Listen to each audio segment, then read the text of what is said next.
पति आए और सब चले गए, कछु न लेके आए थे न लेके गए। इसलिए साथ अगर जाएंगे तो हमारे और आपके कर्म जाएंगे।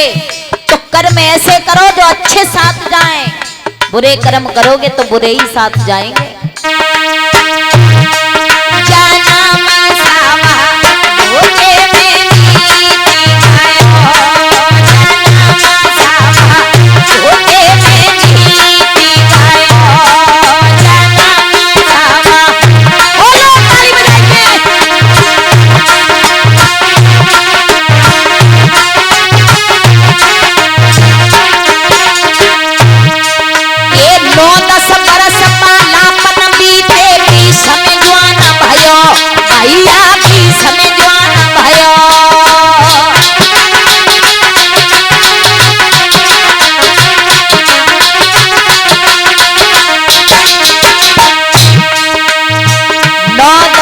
लड़कपन में बीत गए, 20 वर्ष की उम्र में जवानी आई।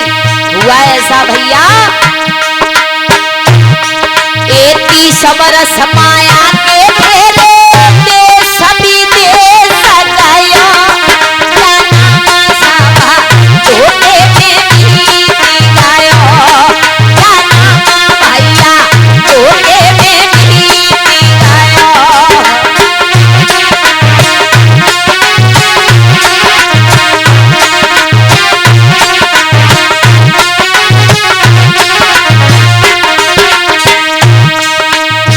धीरे धीरे 30 वर्ष पे पहुंच गए महाराज। अब तो चिंता लाग रही है क्योंकि माता पिता ने शादी कर दी, अब घर में बीवी आ गई, बाल बच्चा है गए। अब चिंता लाग रही है पैसा की, पैसा पैसा। देश विदेश में जाए रहे नौकरी करवे को, पैसा कमाए को। आगे आओ।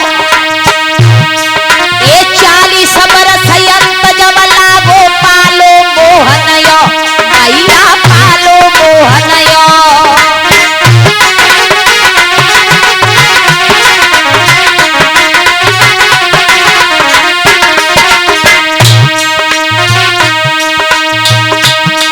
ए धनयोर धाम पुत्र के कारण सदिन सोच भयो, जन्म तेरो धोखे में बीत गयो, जन्म भैया धोखे में बीत गयो।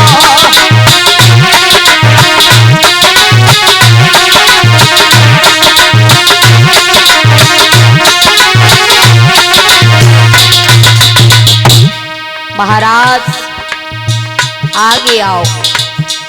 ये बरस 50 कमरी भई टेढ़ी, सोचे घाट पड़ो भैया, सोचे घाट पड़ो।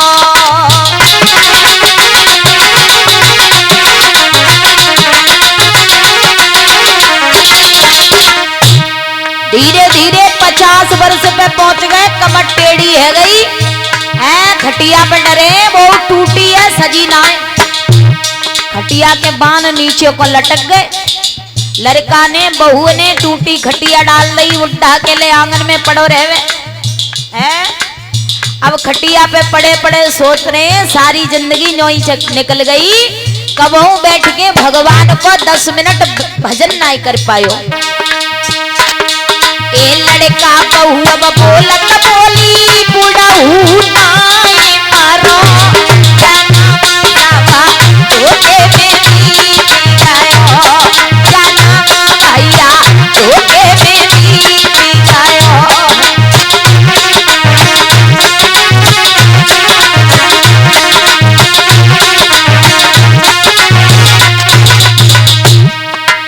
टूटी खटिया पे पड़े लड़का, बहू ने डाल रही आंगन में खकार, थूक थूक के डर रहे। बहू गारी दे रही है, जो डुकरा पता ने कौन से दिना मरेगो,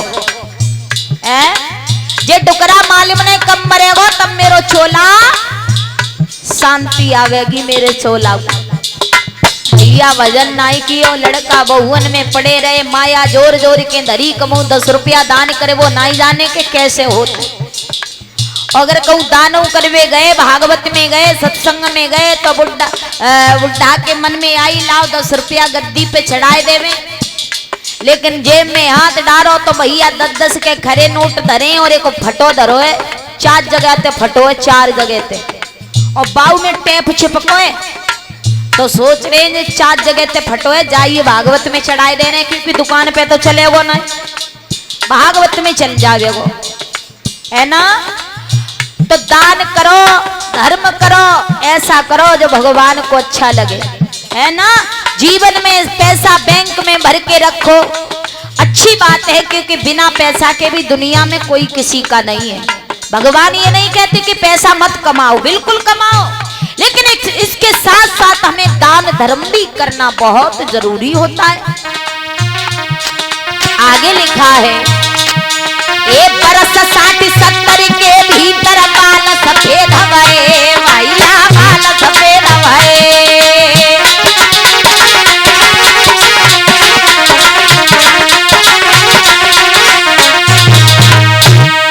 एक पतित ने कोई घेरी लयो है, नीर भयो, धोखे में जीत गयो, भैया धोखे में जीत गयो।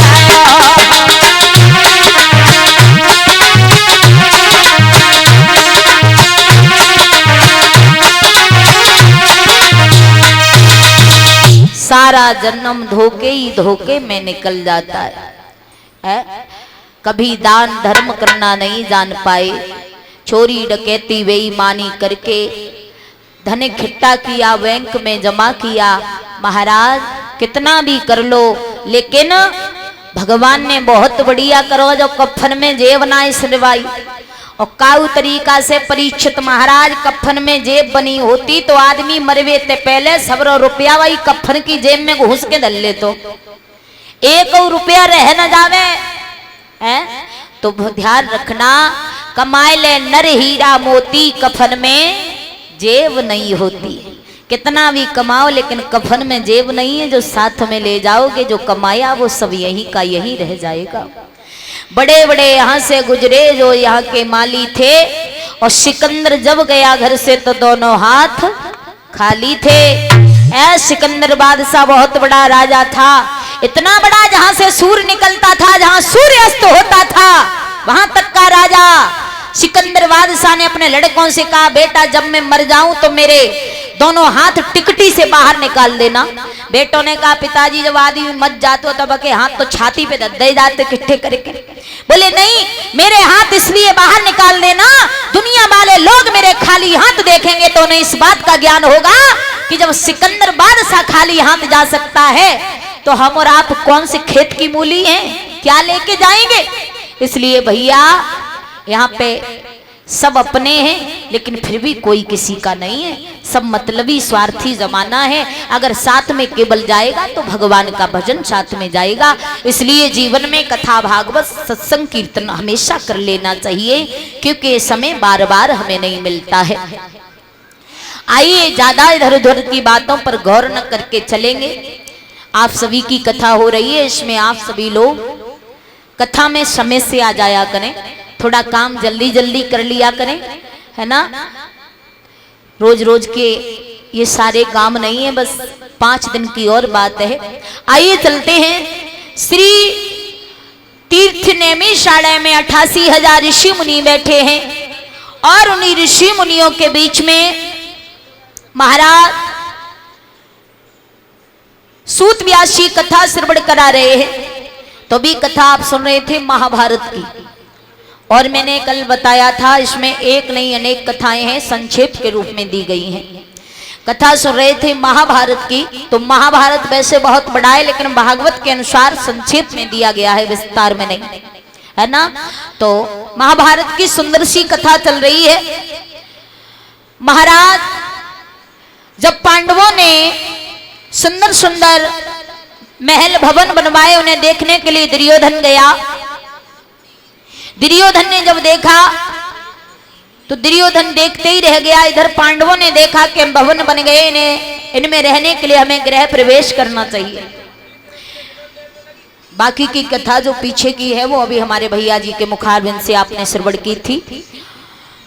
तो जब गृह प्रवेश करने की पांडवों ने तैयारी की, आइए, बहुत सुंदर कथा है, किस तरह भगवान ने अपनी बहन द्रौपदी की लाज बचाई हस्तिनापुर में। ये कथा सुंदर सी। तो जब गृह प्रवेश करने की पांडवों ने तैयारी की, सबको निमंत्रण देकर के बुलाया और सब लोग आने लगे, लेकिन अर्जुन ने, पांडवों ने कोई भी निमंत्रण कौरवों को नहीं दिया। अब जब सब हितू रिश्तेदार इकट्ठे होने लगे तो कौरवपति दुर्योधन को बड़ी ईर्ष्या होने लगी। और ईर्ष्या तो होती है, लोग अपने दुख से परेशान नहीं होते, उससे ज्यादा दूसरे के सुख को देख के परेशान हो जाते। वैसे ही दुर्योधन, अब दुर्योधन ने पांडवों को बंजर से बंजर भूमि रहने के लिए दे दी थी, उसे भी उन्होंने एकदम इंद्रप्रस्थ की तरह बना लिया। जब दुर्योधन ने देखा सभी रिश्तेदार इकट्ठे हो रहे, दुर्योधन भी गया। और ये बात तुम खूब अजमाए के देख लियो मैया। पहले तो जी बताओ, तुम लोगों को भाषा समझ में आती है या नहीं आ रही है? ठीक है, आप ये बात अजमा के देख लेना कि अगर त्याग पड़ोसी होवे और त्याय पड़ोसी से त्याई है जाए लड़ाई, और त्याय घर में त्याई लली की शादी या लला को ब्याह होवे, या फिर यज्ञ भागवत कछु होवे, और तुम अपने पड़ोसी को नौता मत दियो, दावत मती दियो। और वैसे तो त्याव पड़ोसी त्याई गली में त्याय घर के सामने से एक बार नहीं जातो, एक बार नहीं जातो। और जादना त्याय घरे दावत होवे, ब्याह होवे, तादना बोई त्याव पड़ोसी 4 बार गली में जावे गो, गुदी उठाए उठाए के देखे कि जाके घर में देखे कौन कौन आओ का है, चक्कर बार बार काटे गो भाई गली में। अब दुर्योधन को पांडवन ने दावत नहीं रही तो दुर्योधन बार बार जाए रहे और घूम घूम के देख रहे हो कि कौन कौन आयो है, कौन कौन नहीं आयो। अब भैया दुर्योधन जाता है, भगवान कन्हैया ने इधर अर्जुन को समझाया, कहा अर्जुन कोई बात नहीं है, आखिरकार कैसे भी हैं बुरे भले तुम्हारे भाई हैं, ताऊ में और पिता में कोई बड़ा अंतर नहीं होता, तुम्हारे बड़े ताऊ धृतराष्ट्र के पुत्र हैं। ऐसा करो आप इन्हें निमंत्रण दे दो। भगवान कृष्ण के कहने पर अर्जुन ने दुर्योधन को निमंत्रण दिया। दुर्योधन गया दावत खाने, गृह प्रवेश हो रहा, दावत चल रही है। जब गया तो बड़े अजब गजब भवन बने हैं। एक दासी मिली, बोली महाराज जरा संभल के जाइयो। क्यों? जवाब दिया संभल के जाइयो, जहाँ थले वहां जल दिखाई दे रहा, जहाँ जले वहां थल दिखाई दे रहा। अब दुर्योधन जैसे ही गया सीना तान के जा रहा था, और जहां पर जल था वहां थल दिखाई दिया, एकदम दुर्योधन का पैर पानी में जा गिरा, दुर्योधन गिर गया। द्रौपदी खिड़की से देख रही थी, द्रौपदी ठट्टा मार के ताली बजा के हंसी। आज हमें मालूम पड़ गया कि अंधे के अंधाई पैदा हो गए। दुर्योधन ने द्रौपदी की ये बोली सुनी, द्रौपदी की बोली मेरी मैया दुर्योधन के कलेजे में गोली की तरह घाव करती निकल गई। और इस बात का ध्यान रखना मेरी माताओं, जितना दर्द इंसान के बोली की चोट से होता है, इतना दर्द गोली की चोट से नहीं होता। गोली का घाव दवाई मरहम लगाने से भर जाएगा, पर बोली का घाव जीवन में जब तक आदमी जिएगा तब तक भरेगा नहीं। तुम काऊ आदमी के 4 जूता समाज में मान लो और बाके बाद में बाको रोज स्वागत करो फूलन की माला डाल के, तो महाराज बाको जो तुम सम्मान कर रहे हो वो सम्मान याद नहीं आएगा उसे। और जो तुमने 10 साल पहले भाई चांद में 4 जूता मारे होते बे याद जरूर आ जाएंगे। इसलिए किसी से ऐसे शब्द मत कहो जो किसी को बुरे लगे। मेरे भैया इस बोली की खातिर न जाने कितने भाई भाई अपने भाई से अलग बैठे। इसी बोली की खातिर घर घर से दूर हो जाता है, भाई बहन से, और बहन भाई से दूर हो जाती है। कभी कल्पना कर रहा है क्या? ने कब बोलो बोल संहार के बोली की मार बुरी है। भाई भाई में है जाए लड़ाई और दुश्मन है जाए भाई भाई, घर पौधा लगाए ले रार के बोली की मार बुरी। इस बोली की मार बहुत बेकार है। जो जीव है ना, जीव मांस की है, मांस की, जहां में एक वो हड्डी तो है ना, लेकिन महाराजा के अंदर ताकत इतनी है कि अच्छी अच्छी की हड्डियां तुड़वा देती है। ये जीव, मांस की जीव अच्छे अच्छों की हड्डियां तुड़वा देती है। तो शायद है महाभारत का युद्ध भी नहीं हुआ होता। द्रौपदी ने कहा अंधे के अंधा पैदा हो गए। दुर्योधन नहीं पाए लौटे आयो, घर में आयो, खाना नहीं खाता, पानी नहीं पीता, चिल्ला, बड़ा चिंतित होने लगा। अपने पिता धृतराष्ट्र से सारी कहानी कही और कहा पिताजी कोई ऐसा उपाय बताओ जिससे मैं पांडवों का सब कुछ हड़प पाऊं। तो धृतराष्ट्र ने बता दिया बेटा पांडवों को बस में करने के लिए, इनका सब कुछ लेने के लिए इनके साथ में कपट का जुए का खेल खेला जाए। तो कहा ठीक है। तो धृतराष्ट्र ने पांडवों को फंसाने के लिए, देखिए धृतराष्ट्र जो पांडवों के सगे ताऊ हैं, उन्हें फंसाने के लिए कपट का जुए का खेल खेलने के लिए पत्र लिखा और भेज दिया है धर्मराज दुष्टर के लिए। धर्मराज ने जब पत्र पढ़ा है, अरे भैया समझ गए कि हमें फंसाने के लिए हमारे भाइयों ने, कौरवों ने अपना कपट का जाल बिछा करके तैयार कर लिया। चले धर्मराज दुष्टर एक तरफ सोच रहे हैं कि जुए का खेल खेलना पाप होता है और वास्तविक पाप होता है, और एक तरफ ये सोच रहे हैं कि अपने से बड़ों की आज्ञा का टालना भी पाप होता है। और जुए की आज्ञा कौन दे रहा है? जो धर्मराज के ताऊ हैं, धर्मराज दुष्ट धृतराष्ट्र। धृतराष्ट्र जुए खेलने की आज्ञा दे रहे हैं। अब धर्मराज ने सोचा एक तरफ जुआ खेलना पाप है, एक तरफ अपने ताऊ की आज्ञा को टालूं तो वो भी पाप है। तो धर्मराज ने अपने से बड़ों की आज्ञा को न टालते हुए भी और जुआ खेलने के लिए तैयार हो गए। देखिए भतीजा हो तो ऐसा हो, भतीजा हो तो ऐसा हो। धर्मराज को खूब मालूम है कि जुआ का खेल बर्बादी की निशानी है, लेकिन फिर भी जुआ खेलने के लिए तैयार हो रहे हैं क्योंकि बड़े ताऊ ने आज्ञा दी।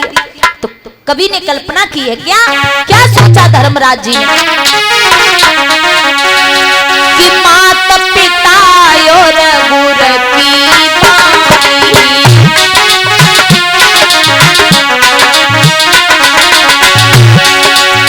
बिने विचार करे सुवजानी।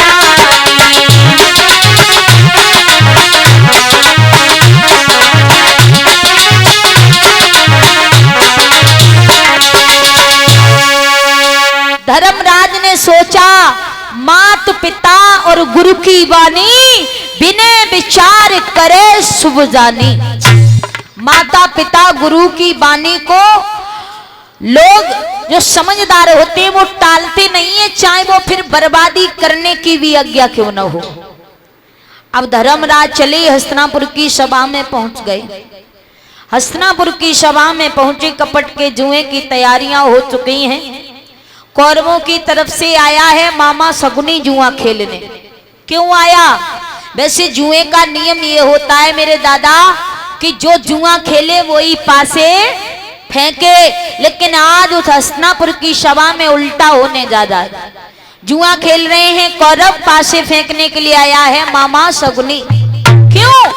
क्योंकि ये भी तो पांडवों से जलता था। क्यों जलता था? जो दुर्योधन की मां थी गंधारी, इसका विवाह जबरदस्ती बाबा भीष्म ने धृतराष्ट्र के साथ करवाया था, जो कि जन्म से ही अंधे थे धृतराष्ट्र। तो शकुनी का पिता बड़ा दुखी हुआ कि मेरी बेटी का विवाह अंधे पुरुष के साथ में करवा दिया इसने। इसी दुख में उसने रोते रोते प्राण त्यागे, लेकिन प्राण त्यागने से पहले अपने बेटा शकुनी से एक बात कही, बेटा जब मैं मर जाऊं मेरी हड्डियों के पासे बना के रख लेना, और यही पासे तुम्हारी, जब तुम जुआ खेलोगे तब तक तुम्हारी जीत कराएंगे। आज वही पासे हैं मामा शकुनी के हाथों में। सोच रहा है कि पांडवों को हराना है, कौरवों को जिताना है जुए में, इसलिए उन्हीं पासों को लेके आया। हस्तिनापुर की सभा में आज जुए का खेल प्रारंभ हुआ। एक तरफ जुए का खेल और एक तरफ सत्य का खेल, एक तरफ कपट का खेल खेला जा रहा है। सकल सभा के बीच में और हुआ खेल आरंभ। एक ओर सत्य धर्म था, एक ओर छल दंग। एक तरफ कपट का, एक तरफ सत्य का जुआ हो रहा है। महाराज हुआ ऐसा कि मामा शकुनी पासे फेंकता है, धर्मराज दुष्ट जो भी चीज दाव पर लगाते हैं हार जाते हैं, जो भी दाव पर लगाते हार जाते हैं। आज धीरे धीरे हुआ ऐसा, राजपाट गज रतन धन हार गए सम्राट, और फिर भी निंदित जुए से हुआ न मन उचाट।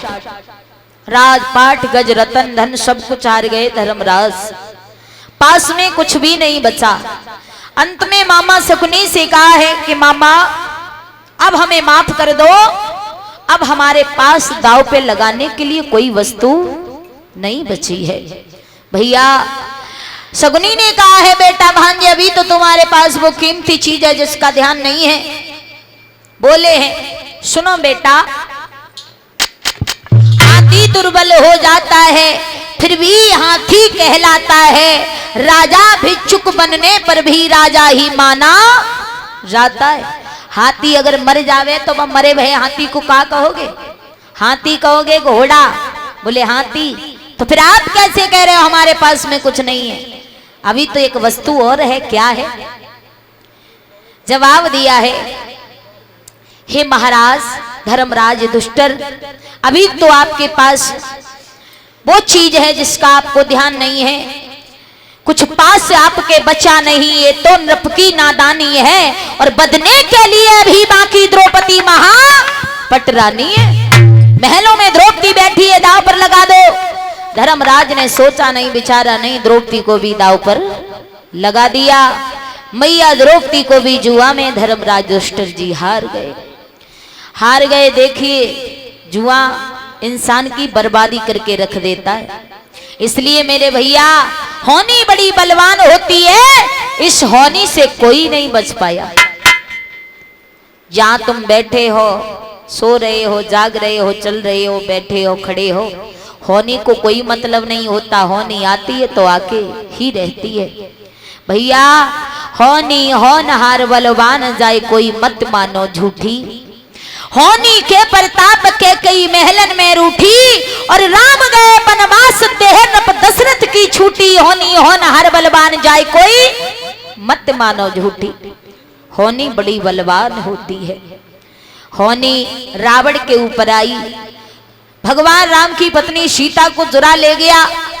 हुआ क्या कि महाराज रावण का वंश ही खत्म हो गया, कोई वंश में दीपक जलाने वाला भी नहीं रहा। इसे कहते होनी। होनी से कोई नहीं बचता, बड़ी बलवान होती है। महाराज आज जुए का खेल खेल के धर्मराज सब कुछ हार गए, लेकिन भैया आपके गांव में भागवत हो रही है।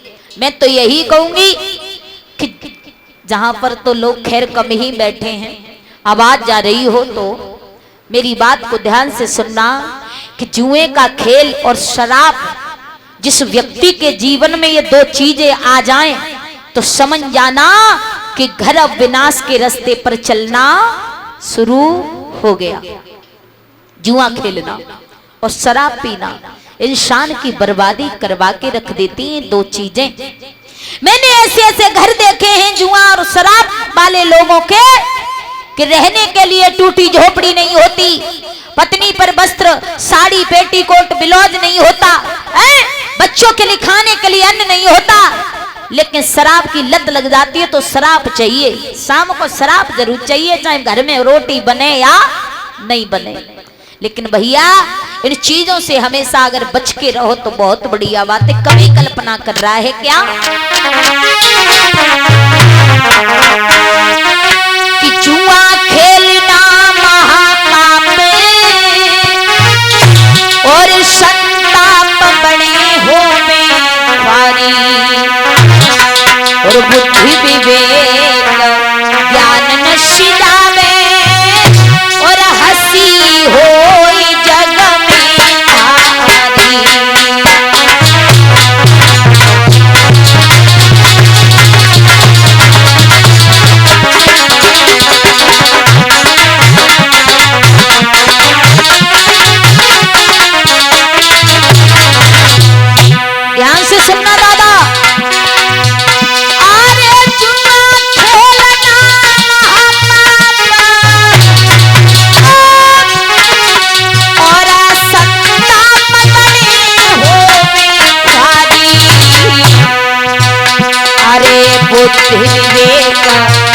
नस जावे और हल्दी होई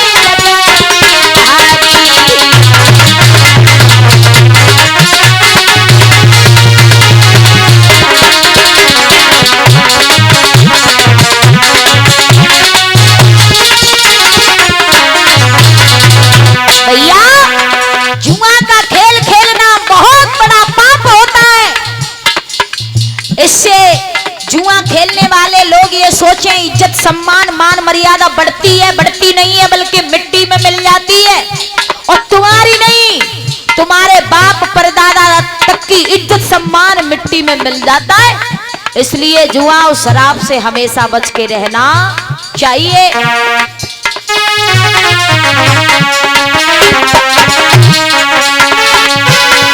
और आगे लिखा है अरे